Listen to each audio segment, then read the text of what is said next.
And that day dawned when Arrakis lay at the hub of the universe with the wheel poised to spin. From Arrakis Awakening by the Princess Irulan.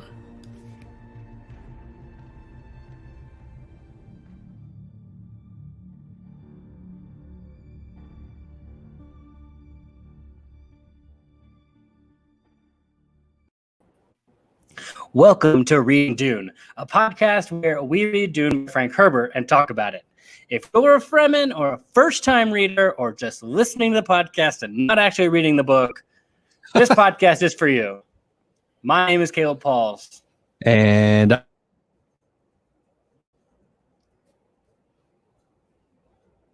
Evan, you froze on me. And this is awkward because I'm going to need you to say your name again. Evan, say your name again. Oh, you're Who going are to need you? me to Okay. Yeah. I'm Evan Diaz. And together, we are going to read some Dune. Yeah, we are. Hopefully. Wi-Fi allowing. Oh, that was so awkward. And then we're this far into the process and we still haven't fixed any of these issues. It's okay. We're doing our best, and our best is not great.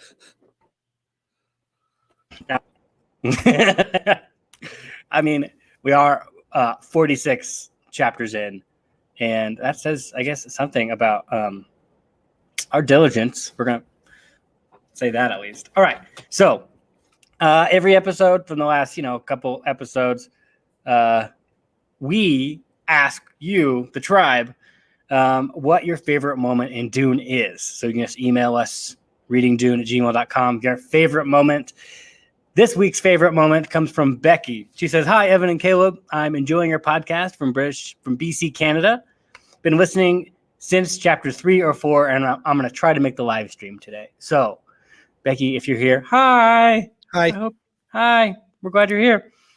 She says her favorite moment of Dune is sadly the death of Duke Leto. Oh. As the moment approached, heavy with the knowledge truth, I was very surprised we were seeing this moment from Leto's perspective, thinking, how is Frank going to write this moment of death? The internal chaos described, how the contents of the room spun with Leto's memories, the crashing and roaring sound, and the description of the mind being an endless bin was very beautiful prose. So it was nice. And I mean, it is nice that for a lot of that chapter, we didn't have to look at the Baron. He was just all in the fuzz. Yeah. The fog. Thanks for bringing me joy every week. Stay spicy. You Stay too. Spicy. Yes. All right. So, Evan, what happened on last time? Oh, man. You didn't think I was going to pull this on you, but I did. No, I didn't. And we skipped last week. I know. Even while I was reading, I was trying to remember, like, wait, what happened? What? Gurney's back. We know that much. Gurney's back. We do know.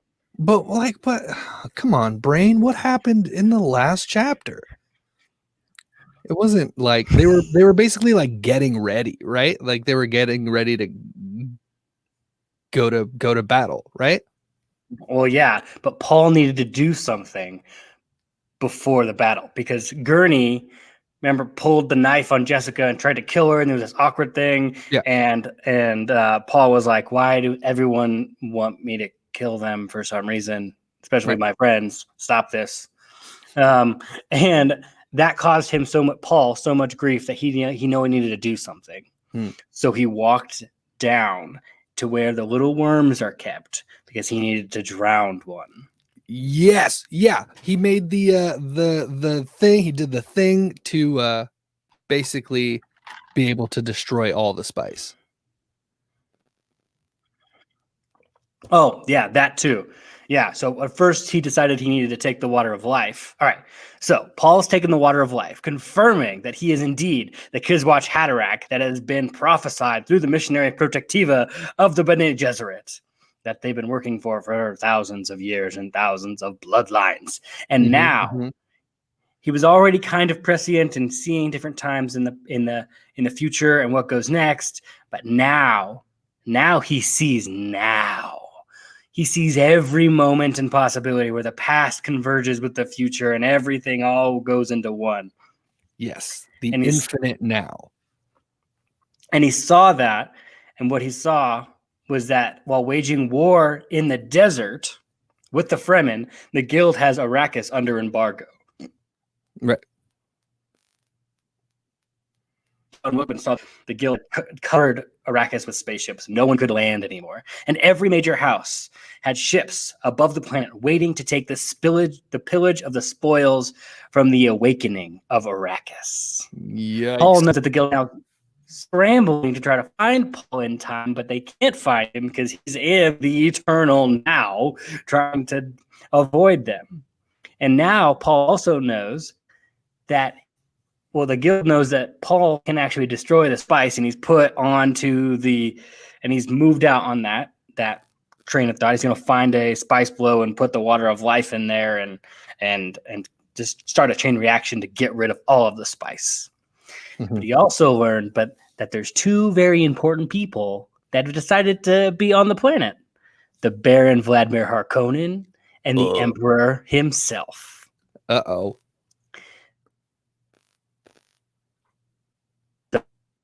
Is the time. Now's the time to attack. So the plan is set in place to destroy the spice and move forward. No more waiting. Let's attack. Full frontage attack. And that leads us onto this chapter.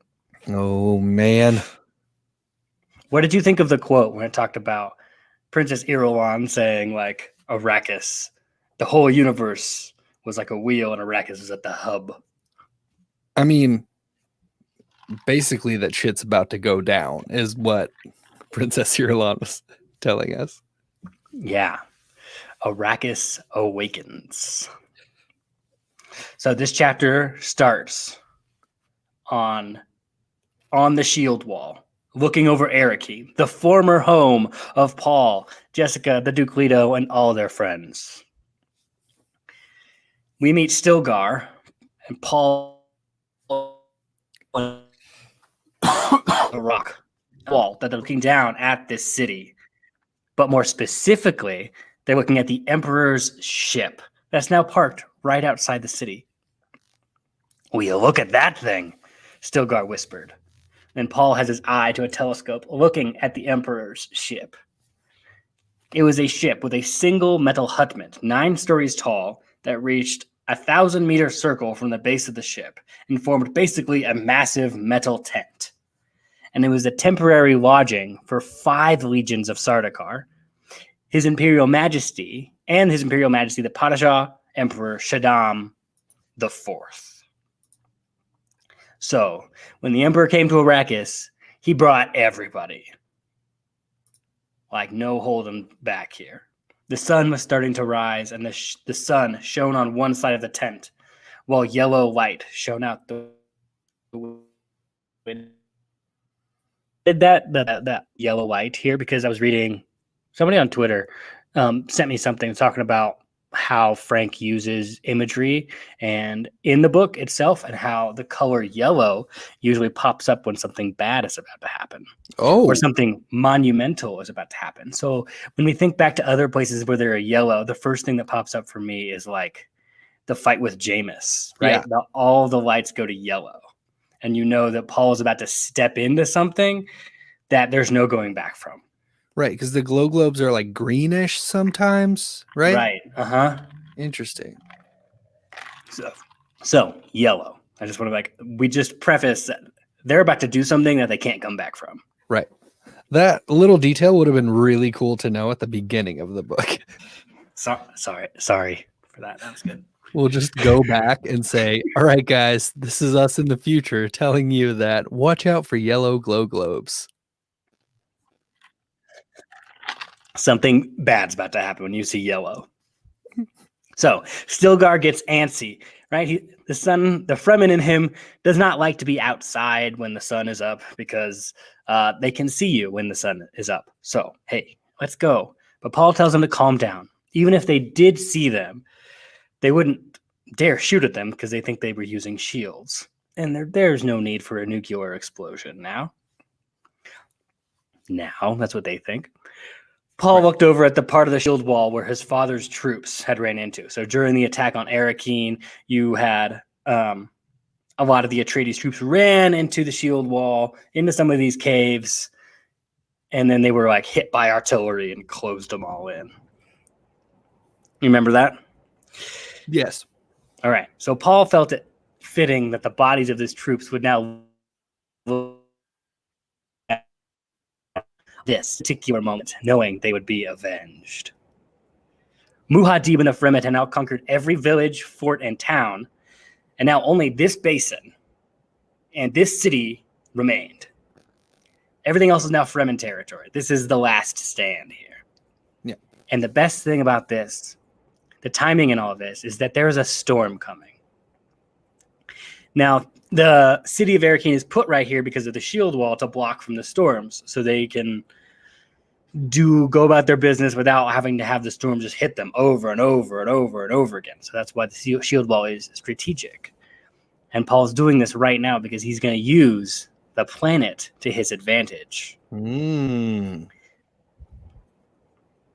Paul looks down over the Harkonnen frigates, which now are all lined up with Chom Company banners waving gently in the sandy wind.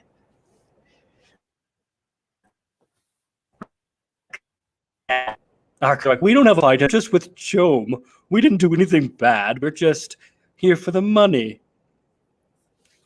Paul couldn't help but think how desperate the guild must be to even let these two groups land while everybody else was held in reserve in space.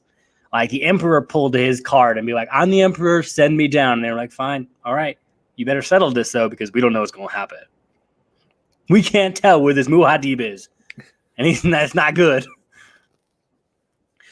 Gurney piped up. He says, is there anything new to see from here? We should get under cover. The storm is coming. Paul looked again at the Emperor's giant metal tent. Ah, he says, they've even brought their women and their lackeys and their servants. Ah, ha, ha, ha, ha, my dear Emperor, how confident you are. Stilgar noted how the Fedaykin lieutenants. Paul stole one more glance at the Emperor's giant metal tent and the silent city of Arrakis. It's not a bustling city anymore. The whole city is like just shut down. No one's doing anything. No one's moving. There's no commerce happening here. Right. Everything is just shut down. And there are frigates loaded with Harkonnen mercenaries everywhere. So Paul slides backwards down from the rock into the shallow depression in the shield's wall surface. It's like there's a little bowl. It's like 30 meters in diameter. So it's a natural feature, but it's hidden by this camouflage cover. So if somebody were to look at the wall, they wouldn't be able to see them. And there's a communications equipment cluster just to the right in a hole. Two men emerged from the communications hole and spoke to the Fedaykin guards. So they talked to the guards. So Paul is now looking at Stilgar, nodding in the direction of the two men. Stilgar goes to get the message. Back into the communications hole in Stilgar hole. Stilgar reported that the starter car that was captured by Muad'Dib has now been let go.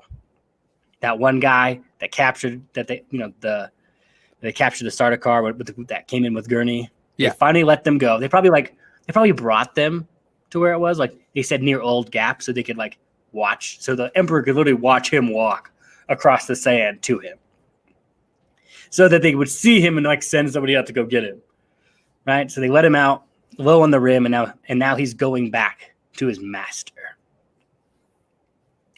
Stilgar also reports that the rocket launchers are in place, and the people are deployed just as Muad'Dib is ordered. Everything is ready. Paul glanced around the shallow bowl in the shield wall, studying everybody there. He felt as if time were inching along like an insect creeping on a rock, which is,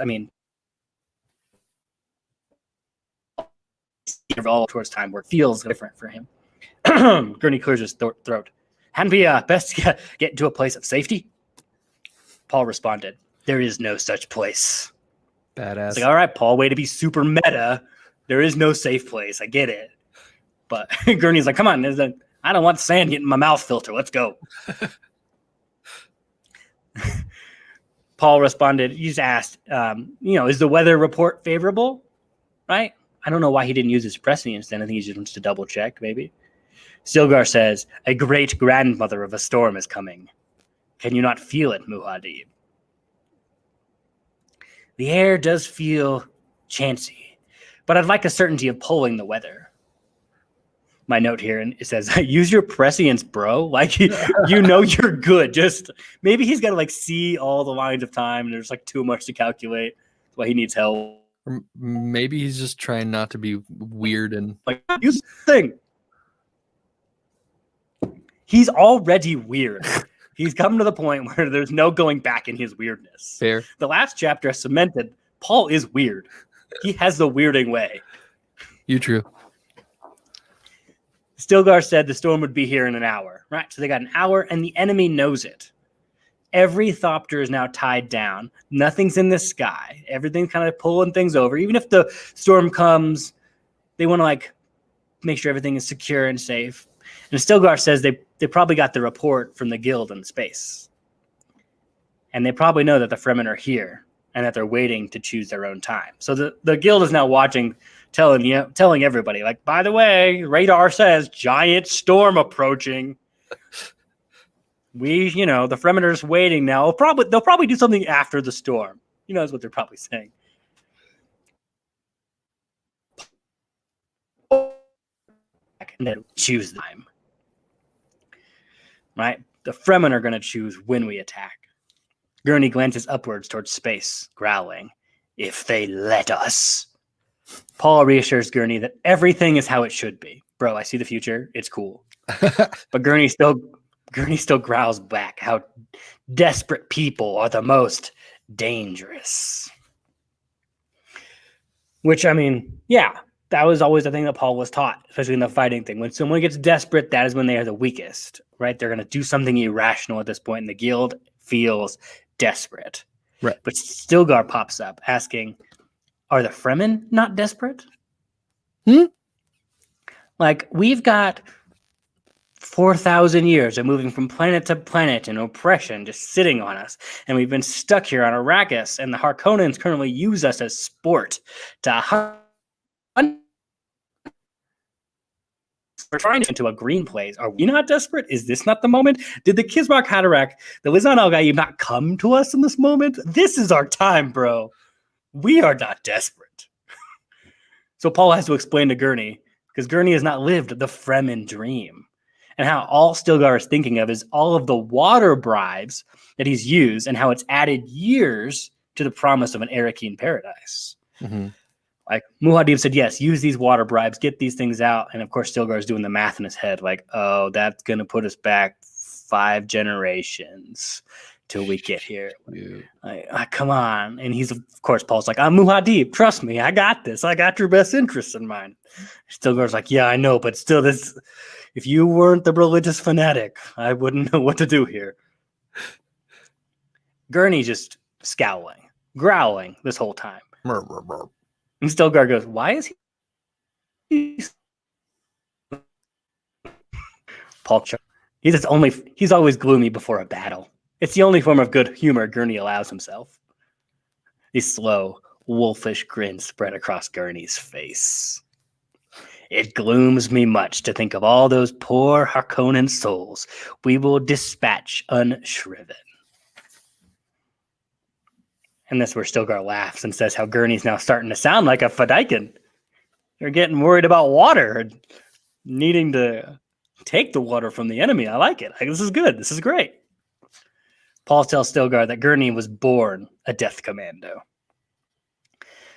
The frown slowly returned back to Gurney's face, and Paul needed to remind him of something that Gurney had once told him. Paul said, worry saps the strength. My Duke, Gurney said. My chief worry is the atomics. If we use them to blast a hole in the shield wall, Gurney is worried about just the use of the atomics because it's so frowned upon. But Paul won't have it. The Great Convention, agreed upon by the Emperor and all the houses and everything else, says that they don't use atomics on people. But Paul is, being the Duke he is, decides, no, there's a loophole. I'm not using it on people. I'm using it on a wall, an inanimate object that will, of course, bring in this great grandmother storm, and that will kill people. But I'm not using the bomb on people. He's not wrong. He's not wrong. It's a perfect legal loophole, which, of course, he was like, the guild up in space, they're looking for any legal loophole right now, too. So this is normal. This is great. Paul asks if the city people are in position. So now there's another plan. So they're going to blow up the shield wall, but then there's another plan. Yes, I'm still going to find hard to trust the people in the city, being that they're not from the desert. Paul replies how he was once a city man. He lived in that city down there. Right. And a test of a man isn't what you think he'll do. It's what he actually does. I thought that's some good juice. A test of a man isn't what you think he'll do. It's what he actually does. That is indeed some good juice. How many times in push comes to shove, when the rubber hits the road, who is actually standing next to you? Mm-hmm. Those are the people you want with you. Not the people that talk. I'm here with you. I'll always do that. I'll be there for you, bro. And then in time of need, they're nowhere to be seen. Right. No. I'd rather you say nothing to me and show up on that day. Amen. Come on. All right. So I'm done with my preaching here. What happened in the city is that the Sardaukar had enraged the city people, right? They'd driven them from their homes, and accidentally, the emperor had played directly into Muad'Dib, the savior's hand, which is kind of like what the Baron wanted to do with Fade, right? Make all the people crazy so the savior can come in and swoop in. But that savior is not going to be a Harkonnen. It's going to be the religious fanatic Fremen in the desert that's coming to save the people. So the Sardaukar even took out the city women for sport. They killed men for pleasure and built up this hatred among the people. So Paul plans to use these city people as shock troops to take the city. So he doesn't have to. They'll take Arrakis. Right. They know every Sardaukar they kill will be one less for us. And now the people have something to do. They've discovered they're a people. They're awakening. Which I think that's where Arrakis awakening comes from. Right, that makes sense. They're awakening. They look down and a commotion is happening on the basin floor. And the lone Sardaukar has now come home. And the Emperor put the shield up around his whole metal tent. It's on everything now. Like, oh, they know something's about to happen. Gurney chuckles. Now they know who it is they fight. Let the Harkonnen beasts tremble and fret themselves that an Atreides yet lives. There's a Fedaykin currently on the telescope, and Paul says, hey, watch. See what flag the Emperor puts on his ship. Now that he knows I'm alive, what's he going to do? Right. Stilgar looks confused. Wait, what? Why do we care right now? We have a plan. What would we do? Explains that the has a chance to redeem himself.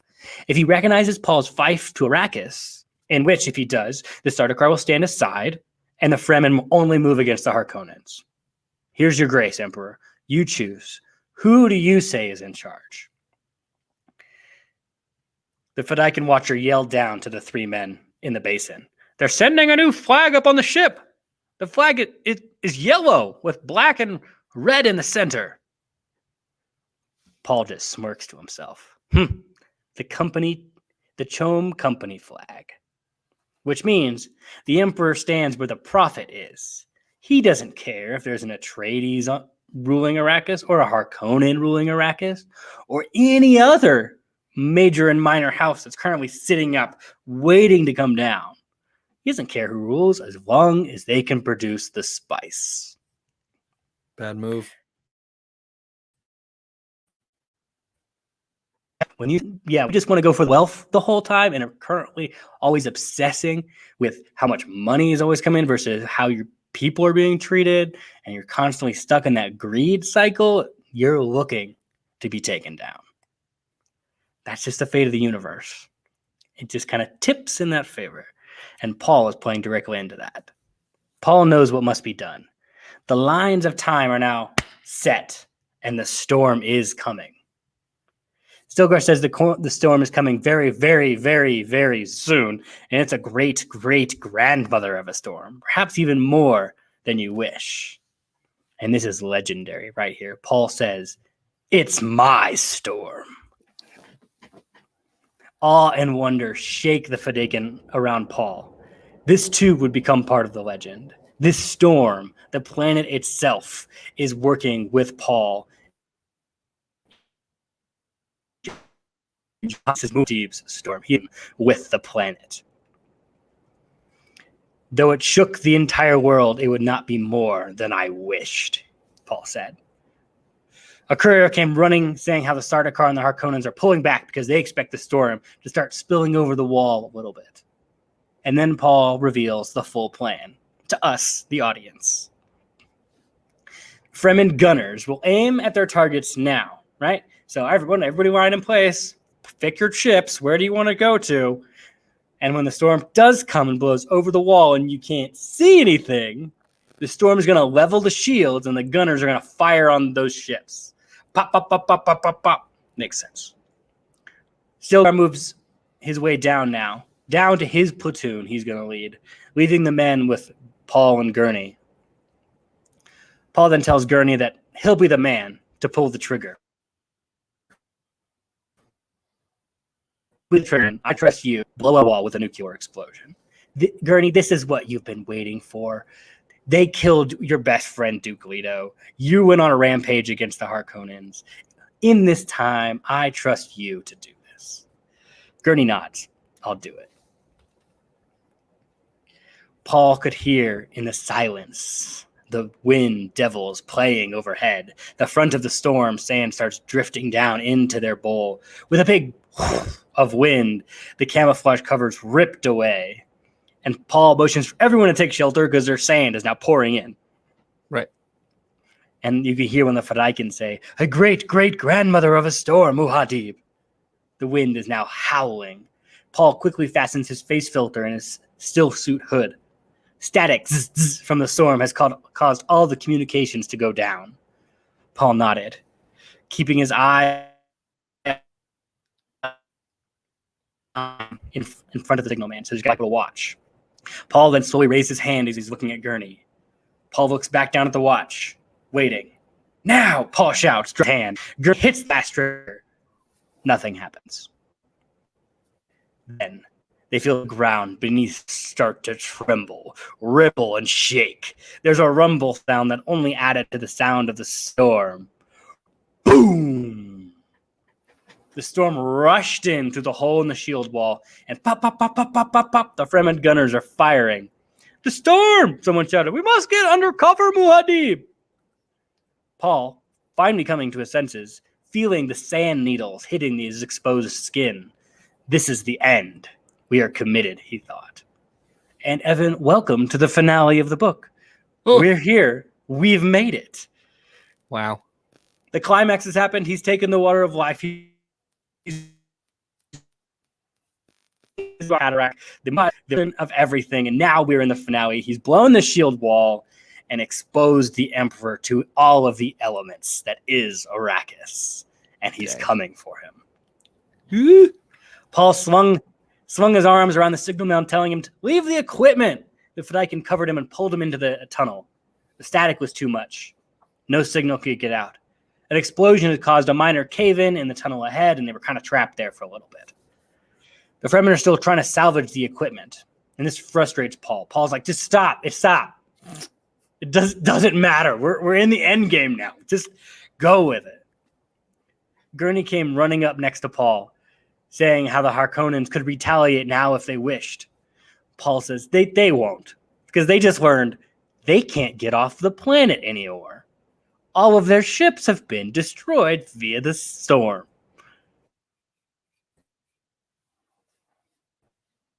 They're toast. The Fremen were quickly getting another command post and communications base set up in the tunnel, right? They're trying to see what's going to happen. Paul says it doesn't matter, and the plan would go on without him. Like, even if he died in this moment, the plan would still move forward, right? He saw that, like, back when he was with him and Jessica were at the Fremen, they go down to the pool, and he, like, realizes that nothing's going to stop the plan now. Even if he died, the religious thing would take forth and the jihad would keep going. And now, nothing will stop. The plan will continue to go forward. The signalman cuts off Paul, saying, there's a message, but there's much static. The man is furiously writing things down, waiting. Paul stops, walks over to the man, and looks down at the scribbled note. It reads, raid on Stretch Tabar, captives, Alia.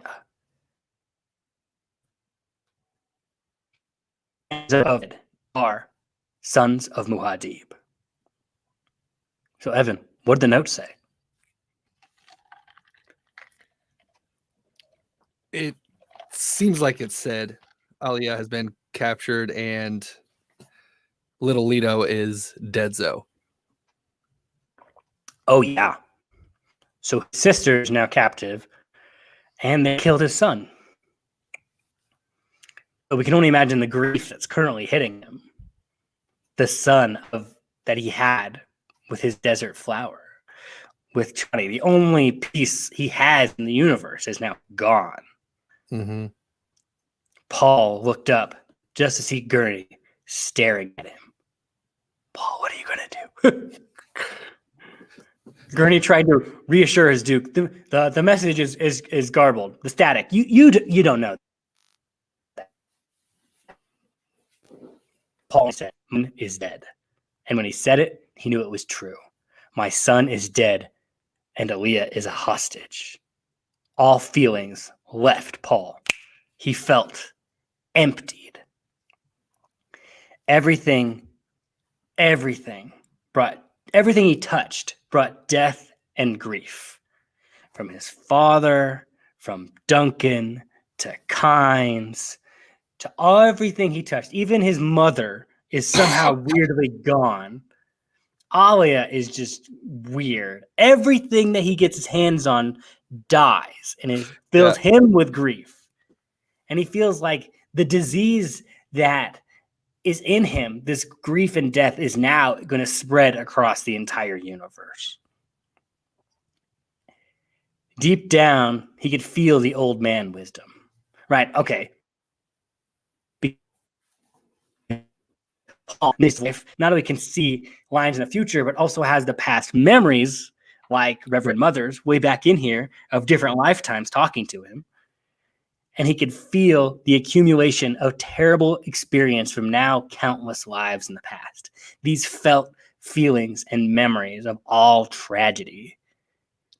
But there was something inside him, deep, that seemed to chuckle and rub its hands in delight.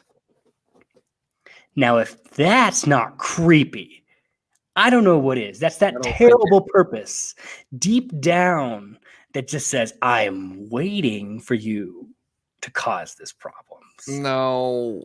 This grief, this death, this is the plan. And that's where he kind of aligns with that little in the back, deep in the recesses of his brain. And Paul thinks, how little the universe knows about the nature of real cruelty. Bum, bum, bum.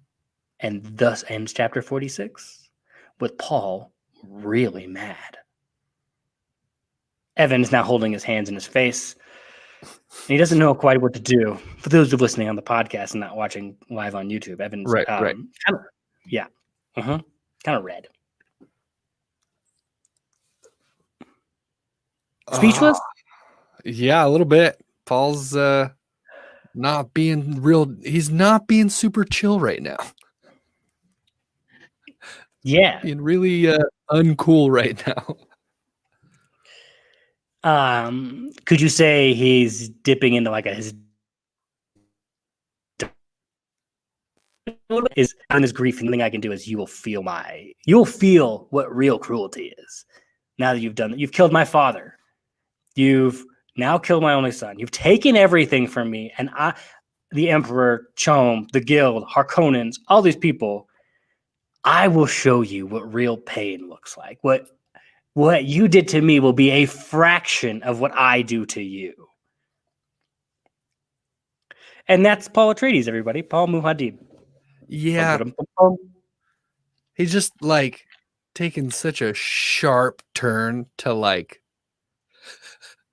from like really virtuous and righteous and awesome to like real messed up and kind of evil sounding, you know? Do you regret reading the book now? Now that our main character has like tipped slightly towards evil. I don't regret reading the book. I am upset that things have gone this way. Mm-hmm. You know? Mm-hmm. Yeah. Paul's about to show everybody the Bene Gesserit, right? They don't know he's coming. He's going to show them what their Kizbar Cataract really was. This is what you wanted. I'm going to show you how all your pretty little talk really ends up. And the Guild, you want that full space monopoly and be dependent on the spice. I'm going to show you what gouging people really does because you have the only product and you need it. It's the Emperor himself. You want to have all this control and say this thing without taking care of actual people and manipulating in the background. I'm going to show you what it looks like to manipulate behind the scenes. And to the fat bear who uses plans, who uses Thufir himself, like the trusted mentat of the Atreides, as a weapon now. He's going to show him what pain feels like. That's Paul's plan, at least. That's where he's going. And he's going to blow up all of the spice. He's just going to kill everybody. Like, everybody's going to be stuck. You want to enter the Dark Ages? Here we go. Why are you upset, Evan? Give me more. It's just, you know, you think you know a guy. And then this happens, you know. I don't know. I've talked about it before. I like the righteousness, the Atreides sincerity, and all of that good stuff. The desert power, like all of just the righteousness that Paul was embodying until like a chapter or two ago. He started like leaning the wrong way. And now he's just like bananas crazy, you know, like it's like in Game of Thrones when Daenerys just like suddenly loses it and becomes super murderous and evil. And you're like, why? No, be good. Please be good. Right. Like, dang it. That's how I'm feeling right now. Yeah, right. And Daenerys is a great example because sure, she freed the slaves, but to create a slave army. You know, it's like, right. Yeah, there's this, Paul is doing these good things, but like the Harkonnens, right? Goes back to our motives. If we're doing good things in the right ways or the wrong ways, are we still doing what is just and righteous? And yeah, that Atreides sincerity that the Duke Leto is so embodied. Mm-hmm. And yeah, I think, okay, Anna from the live stream currently says the issue is how far does it take to break a man? Right? Yeah. Like Paul everything was taken from him. And he was given this ability by the Bene Gesserit, by his mother, to just walk into this thing. It was like an open door. Of course you take the open door. And you use it. And now here we are. And yeah. Final thoughts before we close, Evan? This was a really short chapter, actually. It was a short chapter, but a lot happened. I even said it in the Discord, like after I finished reading. I said, "Wow, that was a lot," because I don't know. I don't know how much of a great final thought I have. It's just kind of sad. And I think you're feeling the right emotions. Yeah, we want the Emperor to pay. We want right. The do. right, I want that. And Paul's gonna go give it. He's gonna give it to him. It's just like that little pain in me that's like like I think back to Star Wars when Padme is to go into Anakin. Like, you're going down a path I can't follow. Paul, why are you doing this? You were so good. What? Okay. All right. Go for it. So yeah, that ends chapter 46. Next chapter it picks up at the exact same time. So it happens the exact same time as this chapter. So we will see what's going to happen. What happened in the Emperor's hutment there? Ooh, cool. What was going on at that exact same time? So we will see you there. Again, please send us your favorite moments. They're coming to an end. If you have one in these next couple chapters, send it in. So on Twitter, email us, readingdune@gmail.com, and join the Discord, because actually there's a lot of fun, and we have like all the books on there. So if you have a question that happens in Chapter House or a question that happens in Children, there are people there to answer that and talk about it with you. Because to be honest, I have more questions than answers when it comes about Dune. I think that's the way Frank wants it. He wants you to talk about it.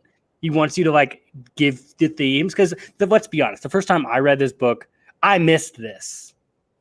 I was so pro Paul. I missed what was happening.